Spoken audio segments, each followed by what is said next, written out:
The Cult of Gozer. What happened 47 years ago in the New Mexico desert? Did a UFO really crash in the middle of the night? And if it wasn't a UFO, what was it?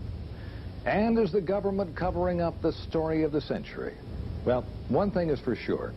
There are an awful lot of unanswered questions. And tonight, we're going to try and sort out facts from fiction concerning an alleged alien encounter out in the New Mexico desert. And also its connection to Wright-Patterson Air Force Base. Plus a few startling evidence pieces that show that the story did not end there. On the morning of July 3rd, Mac Brazel finds some rather unusual wreckage scattered across his property. Whatever happened here in early July of 1947 has permanently linked Dayton, Ohio to Roswell, New Mexico. And it put a sheep rancher in Lincoln County at the center of one of the longest-running controversies in U.S. history. What did Mac Brazel find scattered across his property? Could it have been what the government first said it was, a crashed flying saucer? Wreckage scattered over a large area. Witnesses describing it as lightweight and super strong beams with strange drawings and foil-like material that had a memory. There were a lot of people that believed that we had something unique, otherwise we wouldn't have. Walter Haut was the Roswell Army Airfield Public Information Officer, and he was ordered to release the story that the government had indeed recovered a crashed saucer on Brazel's ranch. His friend, intelligence officer Jesse Marcel, was one of the first military men at the debris site. Jesse had gone out to the ranch with Brazel and picked up a bunch of material and brought it back to the base. That material was flown to General Ramey's office. And according to other reports, some of it came here to Dayton. A lot of this material, there were very few people saw. A lot of it was put on trucks out at the site, or covered, taken to the aircraft, and the aircraft flown either to Wright Field or wherever else they may have gone. That's when the official story was changed. The Army Air Corps said Brazel had found nothing more than a downed weather balloon, and they had pictures to prove it. Intelligence officer Major Jesse Marcel was ordered to pose for pictures with some of the wreckage and told not to talk to the media. If it was a government plan, it worked. The story died. It was nothing very serious. I think most people took it as an honest mistake made by the people off the base.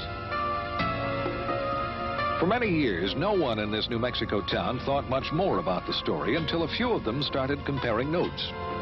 Jesse Marcel talked to Walter Haut and admitted he didn't buy that crashed weather balloon story. He was very, very adamant. What we picked up and brought into the base was not of this earth. You could not change his opinion. This was not of this earth. We don't have the technology to develop anything like this. Materials that were so thin, they were like foil that you could crumple up in your hand, and when you released it, it went back to its original form. Had a memory built in it. Go ahead and get out of here, and get out of here as fast as you can. And in a rare interview, mortician Glenn Dennis told me he remembered getting some strange calls from the base mortuary officer around the time of the Brazel discovery. He called one night. He said, "What's the smallest size hermetically sealed casket that you keep in stock?" And then here again, I said, "Hey, what have you guys got out there?" Later that day, while on an ambulance run to the base hospital, Dennis saw strange wreckage in the back of 2 Army ambulances parked outside this emergency room door. And an Army nurse, who was a close friend of his, told him that she had been part of some strange activities going on in the hospital that day. And what they wanted her to do was write down what they were doing. And on one gurney, there was a crash bag that had 2 small, little, very mutilated bodies.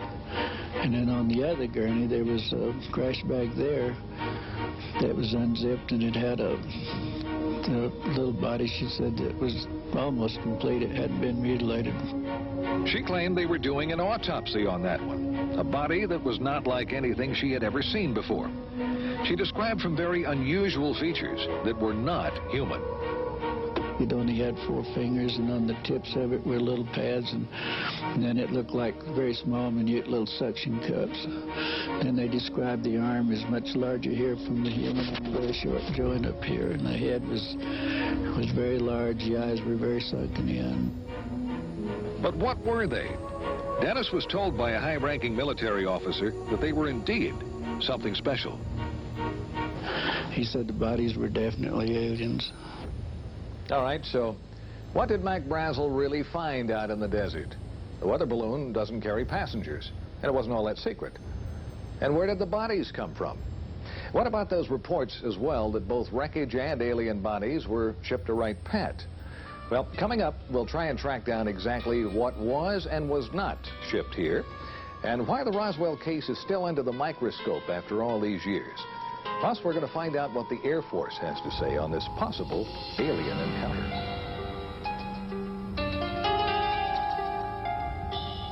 Again, it's Started attracting real attention around 1979, when some well-established researchers, including Stan Friedman, Bill Moore, Kevin Randall, and Don Schmidt, started to dig into the story.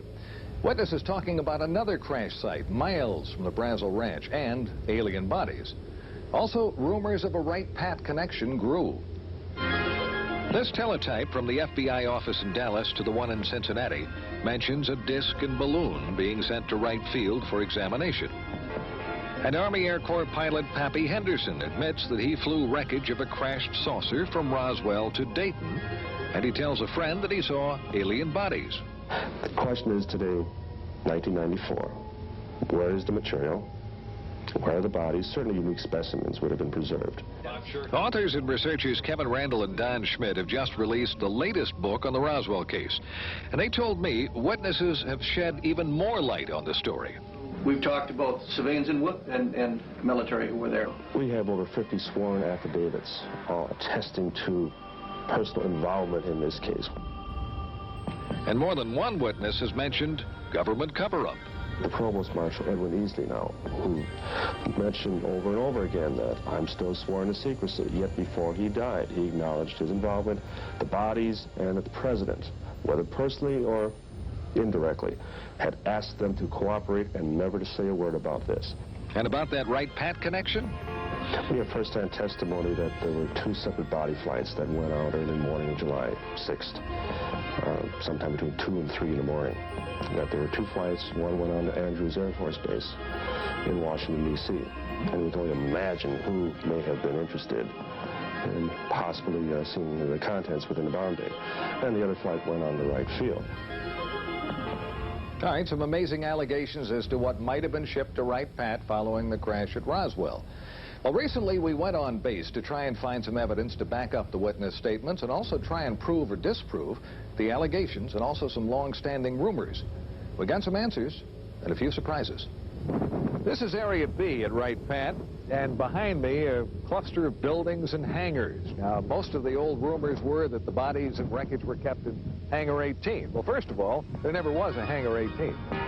There is a Building 18, but it's home to Wright Lab, and it never has been home to Foreign Technology Division, which is the division that you would have expected to have been in charge of the wreckage and the bodies. We checked base civil engineering maps that show everything above and underground, and those rumored secret underground storage vaults and tunnels just don't show up. But a recent article in Far Out magazine claims Building 620, that's the avionics lab up on the hill, has access to secret vaults through a tunnel under the auditorium. So, using the map in the magazine, we found a tunnel. And here it is. Sources confirm it's the only tunnel under that building. We found no vaults of any kind, plus the building wasn't built until the mid-60s. So, what happened to the wreckage from Roswell? Well, the Air Force agreed for the first time to talk about it. Had there been in an exclusive one-on-one interview with a man who heads this sprawling complex known as the Air Force Foreign Aerospace Science and Technology Center, we got some surprising answers. The obvious first question, were alien bodies and wreckage recovered from a crash at Roswell, and were they brought to Wright-Pat? We've extensively researched that, kind of hoping that we might find after all these years that really there was some thread of truth, and we've had no success at all. And I know today there are no such vehicles or bodies on the base. If they were. If we're to believe that Roswell was nothing more than a weather balloon crash, why would it have been brought here in the first place? If it was easily identified as a weather balloon, probably it wouldn't have been. If it were a foreign weather balloon, it may have been. If it were unidentified, it would be brought here because, in fact, that is our job, to look at technology and technological advances in any sense. Well, that seemed to be a pretty good argument that it was not an everyday weather balloon. And if it wasn't alien bodies in a UFO, what was it? Extensive research here, we found just no indication at all of any kind of incident at Roswell. I mean, we have nothing on record for that investigation. But we did learn that there was a Roswell file in one base office. Meet Colonel Hector Quintanilla. He was the last director of the Air Force's Project Blue Book. There was a folder. Okay. A folder about as big as this, with newspaper accounts of what transpired out at the ranch or wherever it was. But there was no formal correspondence that I could find with regards to Roswell. He told me Blue Book's evaluation of the case was it was nothing more than a balloon, and that's the end of it. But interestingly enough, a search of other Air Force documents failed to turn up any reference to Roswell in any form. We can't find an advantage to keeping such a thing a secret. We think that probably what happened is that there wasn't anything significant from the Roswell incident, if in fact it was evaluated here. Consequently, if there was either no report or the report was of no significance, so it was destroyed. And he added, nothing like aliens or a UFO could have arrived at Wright-Pat without somebody knowing about it and eventually talking. Almost impossible to keep something that fantastic a secret, specifically within the intelligence community, and particularly from the organization that's supposed to evaluate that sort of thing. Secret. We've heard that word a lot tonight. Well, coming up, we've got some new evidence that may well explain what at least some of that wreckage from Roswell really was, and why it came here, and why the government chose to keep it a secret. We'll be back.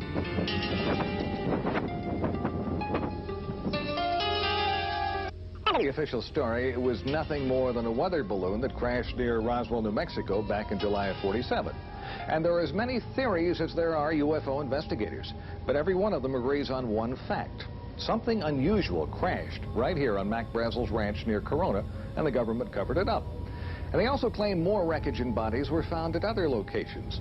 First site mentioned near the plains of St. Augustine, that was way over in this area. And the most recent site, Randall and Schmidt's brand new theory, is closer to Roswell, probably about this area. Well, we've uncovered a pretty good explanation for at least one crash, the one on Brazel's property. If you look at Mac Brazel's original description of what he found on his ranch, lightweight beams with strange purple markings that resembled flowers and foil-like material that kept its shape, our investigation found that that matches the type of materials used in a top-secret high-altitude spy project known as Mogul. It was far different in materials and mission from any common weather balloon. Now, let me show you the difference. Coming up is a drawing of a Mogul weather balloon, one of the configurations. A lot of balloons, suspended pieces down here, exotic materials, and from top to bottom, it stretched over 600 feet. And it was designed to spy on the Russians to keep track of their nuclear tests. And it had an above top secret project clearance. Now, Mogul project manager Professor Charlie Moore told me it was not uncommon for that giant Mogul balloon to be mistaken for a UFO. When Moore and his Mogul team learned of the flap over the Roswell incident, he said they laughed, but they kept quiet about their project. Moore identified the wreckage in the Jesse Marcel picture as a Mogul ML-307B that had been launched from Alamogordo, New Mexico. He confirmed a crash would have spread wreckage over a large area. And why wouldn't anyone have recognized it? Well, Moore said no one around Roswell had ever seen one. Moore was even cleared to know about Mogul flights. And that's probably why the wreckage was sent to Wright-Pat. Now, there's one more twist that tends to back up the mogul theory. The former top man with Project Mogul, Colonel Marcellus Duffy, was at Wright-Pat when the Roswell wreckage arrived. He recognized it, but that story never got out. According to another former mogul officer, retired Air Force Colonel Albert Trukowski, Colonel Duffy could not talk about it because of the secrecy. So, if it was a giant mogul spy in the sky that went down on Brazel's ranch, something else must have crashed nearby, something with small passengers. Mogul officials can't explain that. Well, more than a few witnesses claim they saw bodies.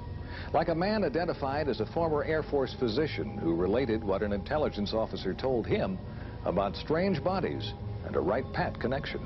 The beings on that spacecraft, he relates, were not anything that he could identify from our planet. They did not appear like any human being he'd ever see, but they were obviously not anything else. So they obviously were living human beings, and some of them were injured, most of them were dead.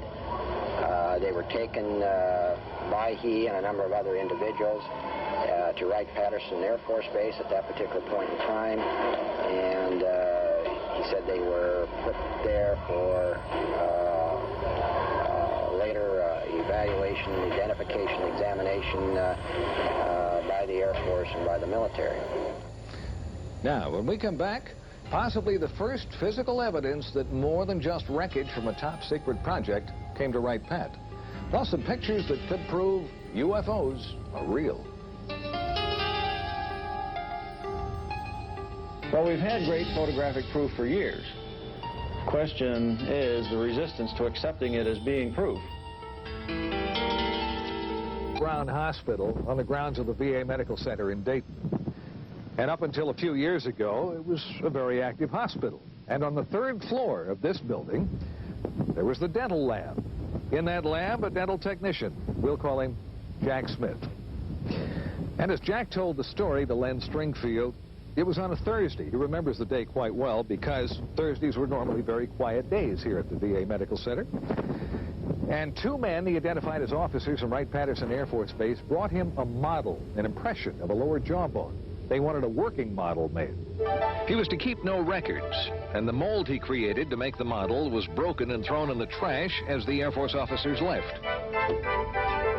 Smith retrieved the broken mold pieces and put them back together at home, and he made his own model.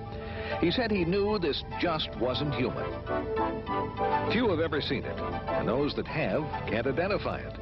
An article in Len Stringfield's new book quotes certified dental technician Bruce Phillips as saying it's not like anything he'd come across in his 20 years in the business.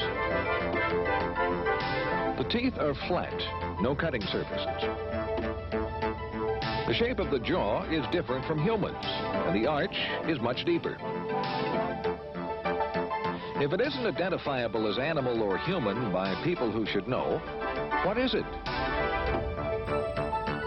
Could this finally be the first hard evidence the Air Force was indeed doing tests on alien bodies out at Wright-Pat? Jack Smith says the jawbone model was made in 1979. And if you compare the shape of the jaw in the model with the shape of the jaw in this computer drawing of an alien, it's almost a perfect match. Some sources claim the drawing was part of a government UFO briefing in 1978, same time frame, and was based on photos from Wright-Pat. Now, the Air Force tells us they have no records of any alien picture or the briefing. No comments yet on the jawbone. For believers, this is more evidence that something is going on, and the government really doesn't want to talk about it. But are models and pictures enough to finally prove that UFOs and aliens are real? Well, we've had great photographic proof for years. Question is the resistance to accepting it as being proof. Dr. Bruce Maccabee is one of the most respected experts in the field of photo analysis. And Bruce says some pictures taken near Gulf Breeze, Florida back in January by Ed Walters would have been pretty tough to fake. The first picture shows an unidentified object with an F-15 closing in. The next shows the plane flying by the object. Here you have a situation where the airplane actually got in between the camera and the object. Walters claims the plane made a U-turn and the object flew away at high speed.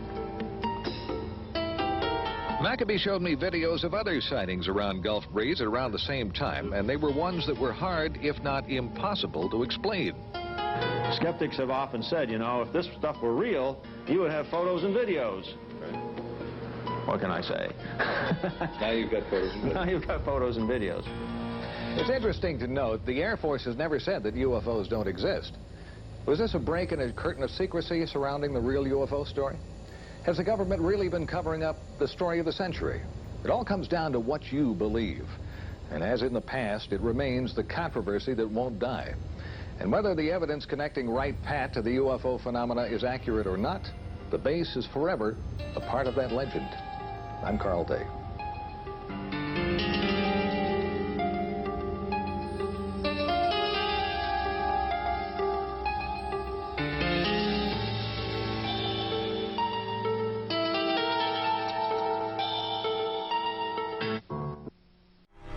The Cult of Gozer.